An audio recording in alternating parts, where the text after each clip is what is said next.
and welcome back to Grandma's house. I'm so glad that you stopped in today to see what I'm up to. Really glad that you're watching me through YouTube, not at my front door. Because believe it or not, it is the end of May and I just took down my Christmas decor from my front deck. I know, it is terrible. I don't know where time goes. Seems the older I get, the faster the time just slips away on me. And surprisingly enough, none of my chores go along with it. They all stay put. I wish they would disappear as quickly as the time does. But what I'm doing today is I am going to make this into something to hang on the exterior of my home. And this is a great piece that has been painted for sure 3 different colors I'm seeing on here, but it's from Bombay. Can you guys see that sign right there?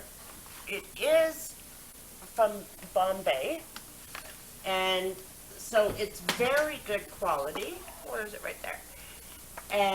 But first of all, what I have to do is take this all apart and clean it. Now, I'm going to take the hooks off, everything off, because I like to start with a clean slate, and this is far from clean. I don't know if you can see it on here, but the side right here, I can see white, blue, and then white underneath the blue. So obviously they decided that they would paint it blue and then decided they liked the white better. So it's going to need a little more prep work than I would like to do. Actually, I don't like to do any prep work, but I do have to. But this little gem was given to me at a garage sale. So it was free. So why not? It's the perfect size, and I think it's going to turn out great. So let's get started.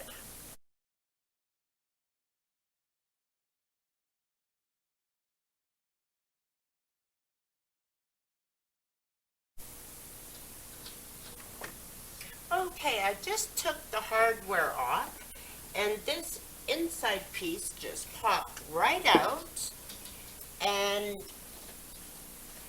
this little piece, which is like you can put little cards or photos or whatever under there, kind of like a dream board idea, but it reminds me more of something from the 90s.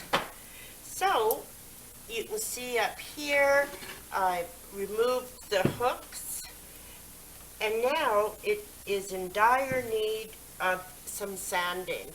I'm going to try to scrape some of this overrun paint off, and then I'm going to give it a good sanding.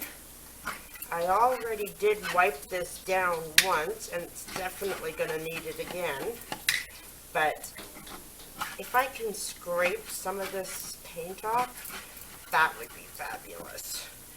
So, okay, now I've sanded it down lightly, and I washed it again, and now I'm going to be using chalk paint in these colors to do the finishing. I've got black, white, and gray. And I'm going to use that same technique that I've used previously, where I just put it on the wood, the paint, and then kind of smoosh it around with a wet one. Sand it right down to the wood. I could have, but for one, I hate doing prep work. 2, I think, like, this has layers of paint on it, so I think that should actually help to protect the wood. I don't know that that's true or not, if that does do that, but in my head, it makes sense that it would just be more layers of protection. So I'm going to leave it. And then the black.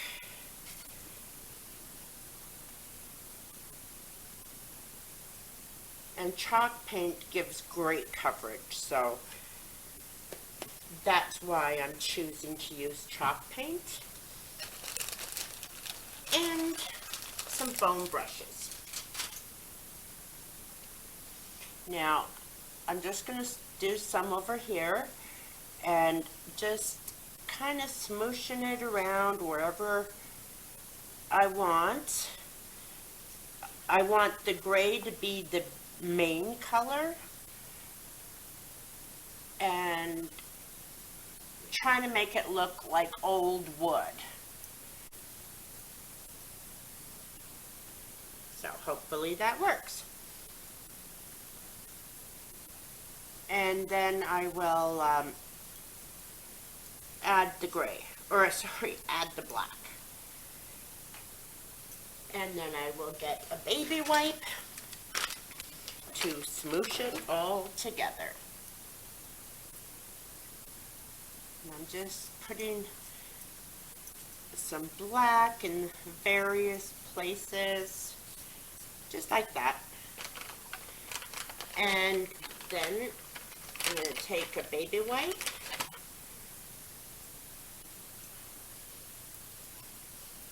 and smoosh it together. And I do love how this is looking. It looks like old barn wood. And now leaving that white on, ooh, another good thing is I don't even have to use more white paint because this looks white. Some of the white is shining through. And then wherever I want a little more black, I'm just going to go ahead and add it. I'm going to show you this technique once more in case some of you didn't see it. This has got to be my favorite painting technique because I have limited, to say the best, painting skills. I'm just going to add some black. I want the gray to be my main color, so that's why I'm doing more of the gray versus the black. And then a little baby wipe, and off you go. Just smoosh. I don't know that that's even a word, but I'm using it. Smoosh the colors together, and it gives you a grain, like a barn board grain effect. The only thing to bear in mind is you do want to go in the same direction. And if you want a little more of one color, you just add it. If anything gets too dark in one area, add some white. It's so versatile. If you have a knot in your wood, you can really accentuate that. I don't, or I would show you how to do that. But you can really accentuate all the knots and the different variances of the wood. And so, as you can see, it's looking very, very much like old barn wood. Okay, now that I've got the painting all done, I am going to draw some lines on this just to make it look a little more like old barn wood. Now, I've decided to do mine 4 inches. So I've just marked it off, and I'm just going to use a Sharpie to draw some lines on here. And I also went ahead and cut out my stencil with my sister's Cricut, and I will place those on. And there, I did use the Cricut stencil paper this time because I don't want to bleed through.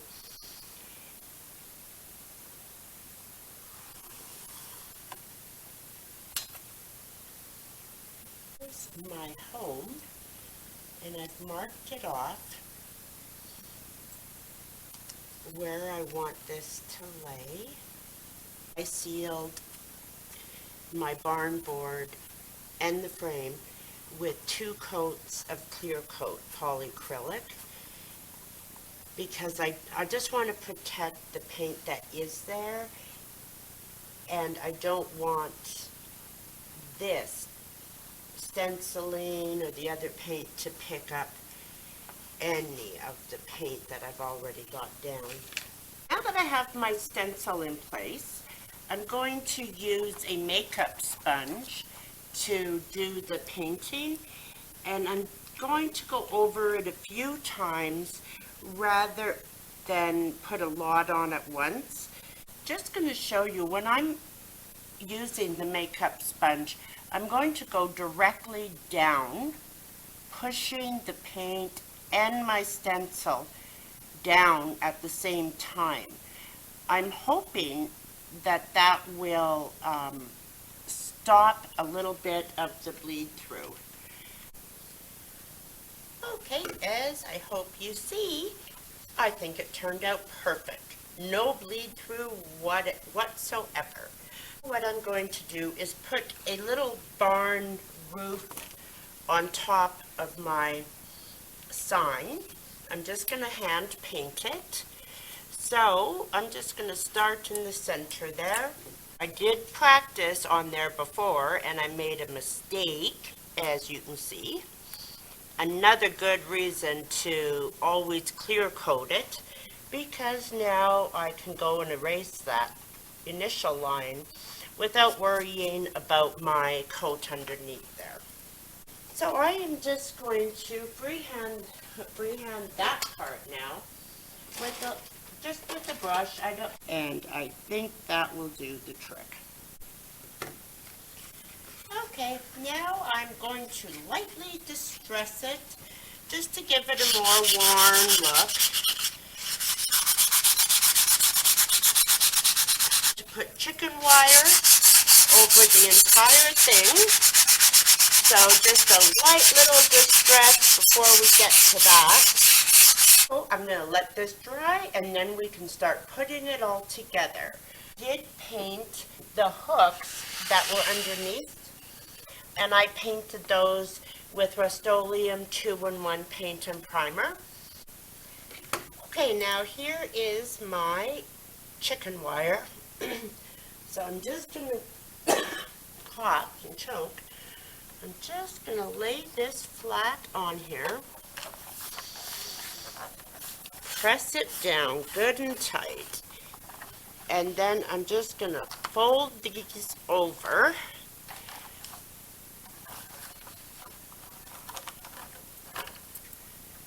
And then I will secure these with a staple. And there it is, our country home.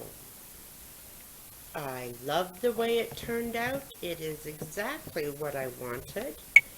And you can see the chicken wire over top. It definitely does look like barn wood. My little cow planter and chicken selling eggs. I'm going to hang a few things from those hooks once I get it out there. And that's a wrap. I know, I love saying that.